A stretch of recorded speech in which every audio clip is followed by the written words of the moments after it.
Hi, welcome to my story series. പണ്ട് നാട്ടിലുള്ളപ്പം cricket കളിക്കാൻ പോയതൊക്കെ ഭയങ്കര മെമ്മറിയാണ്. അതായത് ഞങ്ങൾ സ്ഥിരം നമ്മൾ കളിക്കാൻ പോകുന്നതെന്ന് പറഞ്ഞാൽ നമുക്ക് റബ്ബർ തോട്ടമുണ്ട്, ആരുടെയിലൊക്കെ പറമ്പായിരിക്കും. പിന്നെ സ്ഥിരം കളിക്കുന്ന സ്പോട്ടെന്ന് പറഞ്ഞാൽ അമ്പലത്തിൻ്റെ ഫ്രണ്ടിലുള്ളൊരു റോഡായിരുന്നു. ഓക്കെ, അവിടെ രാവിലെ വീട്ടിൽ നിന്ന് കളിക്കാൻ ഇറങ്ങിപ്പോയാൽ ലൈക്ക് ഉച്ചയായാലും ചോറുണ്ണുന്ന സമയമൊന്നും ആകുമ്പോൾ എന്തായാലും തിരിച്ചു വരത്തില്ല. വൈകിട്ടാവും തിരിച്ചു വരാനായിട്ട്. ലാസ്റ്റിൽ അമ്മ കുറേ വിളിക്കും. അന്ന് ഫോണൊന്നും എടുത്തുകൊണ്ട് കളിക്കാൻ പോകുന്ന പരിപാടിയാണ്. ഫോണില്ല, അന്ന് ഫോണൊന്നും ഇല്ല. അതുകൊണ്ട് അമ്മ എവിടെയെങ്കിലും നിന്ന് വിളിക്കുന്നുണ്ടായിരിക്കും. ലാസ്റ്റിൽ വിളി കേട്ടിട്ട് നമ്മൾ വരുമ്പോൾ വടിയുമായിട്ട് വരും. ആ വടി വെച്ചിട്ട് നല്ല അടി കിട്ടും. എങ്ങനെയായാലും സ്ഥിരമായിട്ട് കളിക്കാൻ പോകുമ്പം അടി കിട്ടി വീട്ടിൽ കയറത്തുള്ളായിരുന്നു. പക്ഷെ ഇപ്പോൾ ഉള്ള പിള്ളേരോട് നീയൊക്കെ ഒരു 5 മിനിറ്റെങ്കിലും പുറത്തൊന്ന് കളിക്കാൻ പോടാന്ന് പറയുന്നത് കേൾക്കുമ്പോൾ ഞാൻ ഓർക്കും, പണ്ടെങ്ങാനും നമ്മളോട് നീയൊക്കെ ഒന്ന് കളിക്കാൻ പുറത്ത് പോടാന്ന് പറയുമായിരുന്നു. നമ്മളൊക്കെ പുറത്ത് പോകാൻ ഇറങ്ങാതെ കളിച്ചേനെയായിരുന്നു.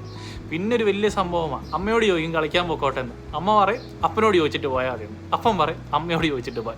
ലാസ്റ്റിൽ എങ്ങനെയെങ്കിലുമൊക്കെ സമ്മതിപ്പിച്ചിട്ടായിരിക്കും കളിക്കാൻ പോകുന്നത്. സ്റ്റിൽ ആ മെമ്മറീസൊക്കെ ഭയങ്കര ഒരു എന്താ പറയുന്നത്, ഭയങ്കര മൈൻഡ് റിഫ്രഷിങ് ആയിരുന്നു. ഇപ്പോഴൊക്കെ ഇടയ്ക്കിടയ്ക്ക് ഓർക്കുമ്പോൾ. സോ നിങ്ങളും ഇതുപോലുള്ള പഴയ മെമ്മറീസൊക്കെ ഇടയ്ക്ക് ഓർക്കാറുണ്ടോ? എനിക്കിങ്ങനെ കുറേ അടി കിട്ടിയ മെമ്മറീസ് ഭയങ്കര അധികമായിട്ടുണ്ട്. സോ നമുക്കിതുപോലുള്ള സ്റ്റോറീസ് ഇനി ഇടയ്ക്കിടയ്ക്ക് കേൾക്കാം, കാണാം.